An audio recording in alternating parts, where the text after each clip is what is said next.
Hey everybody, the next macromolecule we're going to talk about is fats. This is another organic compound that is again composed of carbon, hydrogen, and oxygen. And one of the defining feature of a fat is going to be having this glycerol backbone with three chains coming off of it that we're going to talk a little bit more in depth here in a second. So this kind of three stacked layer all connected with this backbone is kind of your main structure of a fat. The structure of this fat comes from fatty acids reacting with this glycerol backbone. Fatty acids, as the name kind of implies with this word acid here, have carboxylic acid functional groups on them. So notice we've got that carbon double bonded O with the OH hanging off of it. So fatty acids come and react with glycerol. And as you can see, glycerol has this all ending because it is an alcohol. So notice we've got these OHs on it. So these carboxylic acids react with these OHs, and three of these fatty acids react with each of these OHs, ultimately forming this final fat structure. So there are two main kinds of fats. You've probably heard of these words before: saturated fats and unsaturated fats. Saturated fats come from saturated fatty acids, and unsaturated fats come from unsaturated fatty acids. The difference between these fatty acids is simple. Essentially, saturated fatty acids have all single bonds. So I've got a picture of a saturated fatty acid right here. So if you look at the main carbon chain, notice this is filled with single bonds. Where unsaturated fatty acids have at least one double bond somewhere in the structure, and they can actually have more, but there's got to be at least one. So if you go through this structure, notice we've got the double bond sitting there in the middle. So unsaturated fatty acids have a double bond, where saturated fatty acids have all single bonds. And what's crazy is if you've heard the difference of saturated and unsaturated fats, and I'm going to tell you a little bit more about them if you need the reminder, that's it. It's just a double bond. A double bond is the huge difference between these two fats, and that double bond changes how our body completely processes these within. So here's just some of the differences between saturated and unsaturated fats and fatty acids. And again, that only difference is that double bond.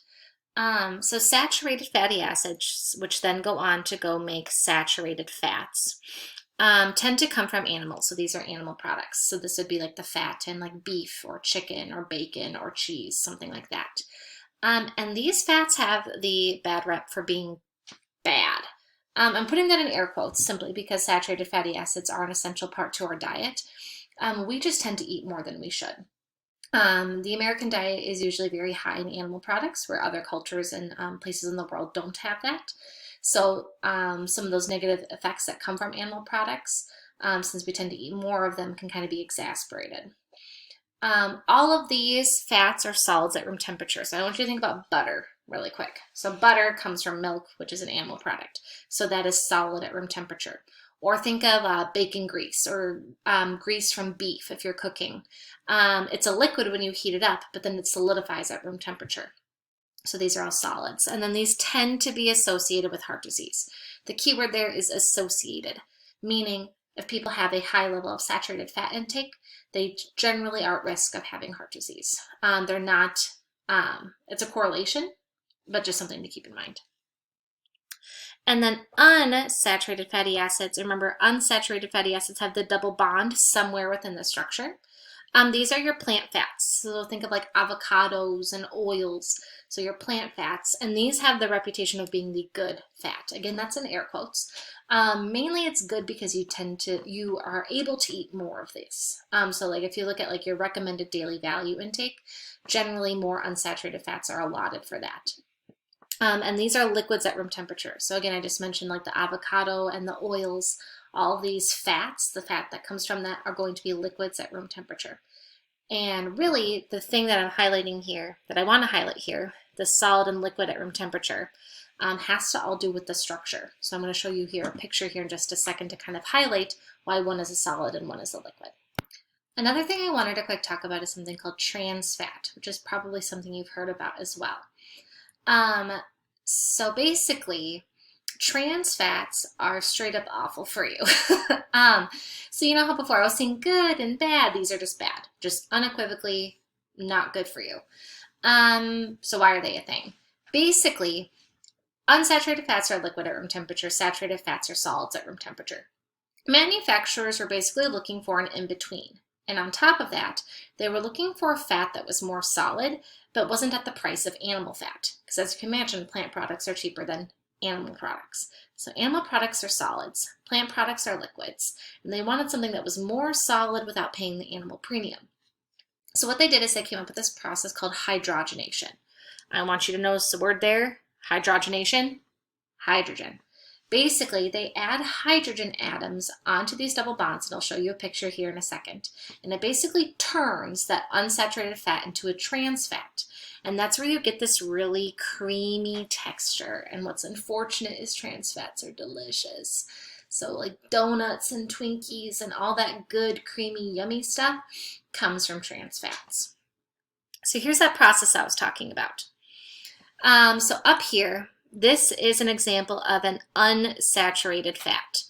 Notice the double bonds within the structure, okay? And notice how this is like a really big kinked molecule. It's got all these curvatures in it. So the reason that these are liquids at room temperature is because, as you can see, this molecule takes up a lot of space. So it can't be as packed in like solids are. These molecules have a lot of space around them because they're these big, kinked, weird structures. So that's like your plant fat. So that's like olive oil or something like that.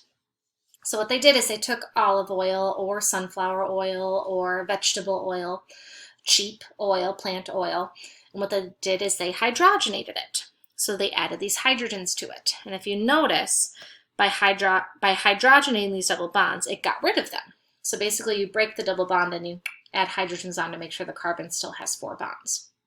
The problem is it changed some of those double bonds to be trans double bonds. And this is something we're not going to dive into a ton, but I just want to touch on slightly. This is where the name trans comes from.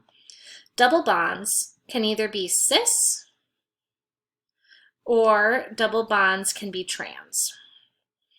The prefix cis stands for same, and the prefix trans stands for like different or across. So then these are just attached to like other carbons here. And basically, when you have a cis double bond, the hydrogens are stuck on the same side, and when you have a trans double bond, the hydrogens are stuck on opposite sides.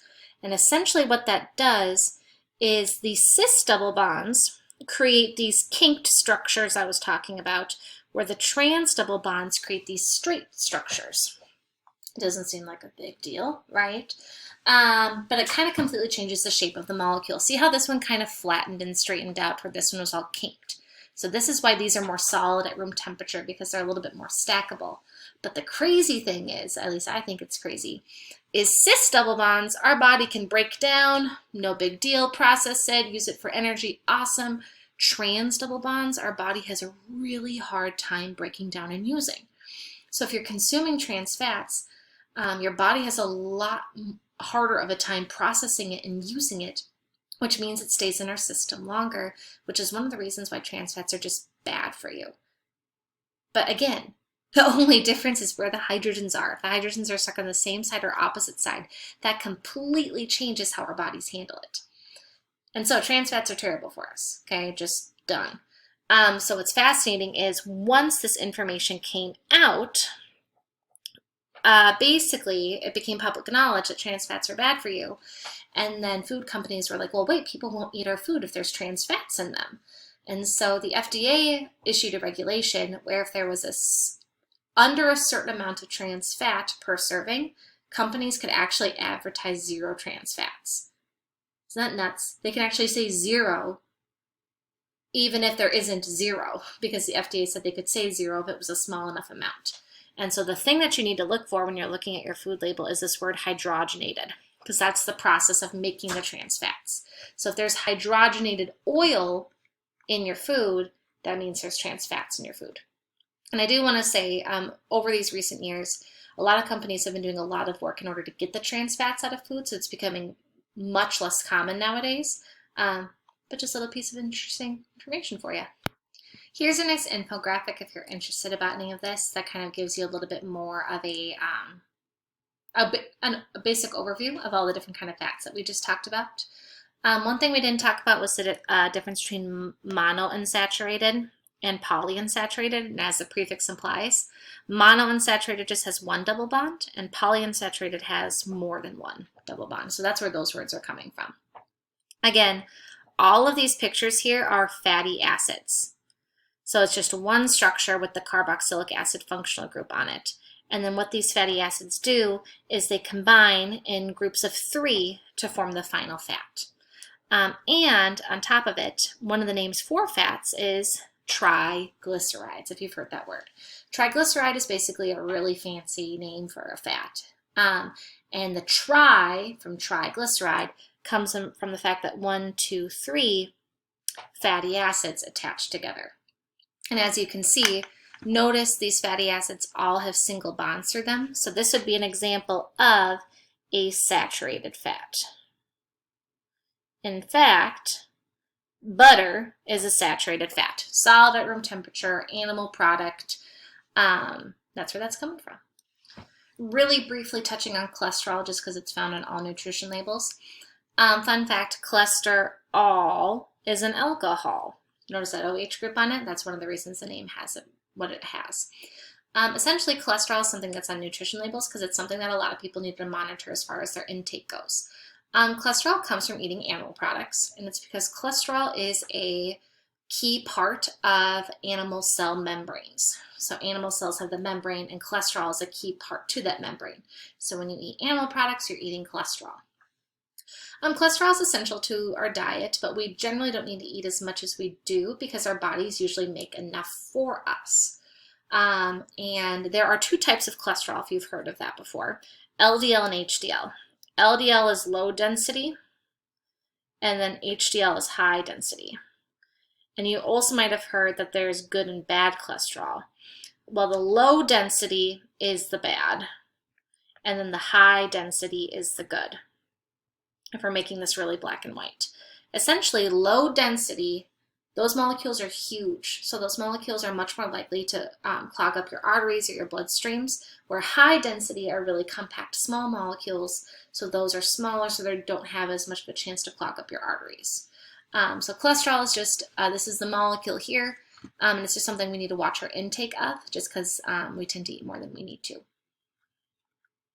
Another one that I wanted to briefly touch on is sodium, because this is another thing that you're going to find on nutrition labels. One common misconception is sodium is basically salt. As you know, salt is sodium chloride. But when we're talking about your sodium intake, we're really talking about anything that contains sodium in it. So like sodium phosphate or sodium nitrate would also contribute to your sodium levels. And those are different additives that can be found in food as well. Essentially, one of the reasons that sodium is on our nutrition labels is because it's another thing we need to monitor as far as our intake goes. Sodium is a natural preservative. So a lot of our foods have high amounts of sodium due to the fact that it has a longer shelf life. The problem is if there's a lot of sodium in foods for preservatives and we're eating a lot of food that has those preservatives, our sodium intake is then a lot higher. And what's interesting is the reason that sodium isn't necessarily good for you is because what it does is it just increases your blood volume. What that means is when you consume sodium, extra water in your body actually goes into your bloodstream. And your blood is mostly water, first of all, so this isn't a bad thing per se. But more water goes into your bloodstream and you basically have more blood. That's also why you get really thirsty when you drink salt, because your water retention is high because your water is going into your bloodstream. When your water is in your bloodstream, that means your blood vessels in your heart have to work harder because they're physically pumping more blood. So that's why you eventually have a wear on your heart and a wear on some of your arteries if you have these high sodium intakes. And as you can imagine, if this is coupled with other things, that's where it can lead to some complications. Here's just a really quick review on the 3 main macromolecules we talked about and some of the defining features of them. And here is your nutrition label. In fact, if you are actually looking at current foods right now, you might notice that the nutrition label looks different from this one. In recent years, there's actually been this great sweeping declaration from the FDA that nutrition labels actually need to be updated to represent better and more accurate information. But up until this point, we've talked about all the main parts of this other than calories, which is coming up next.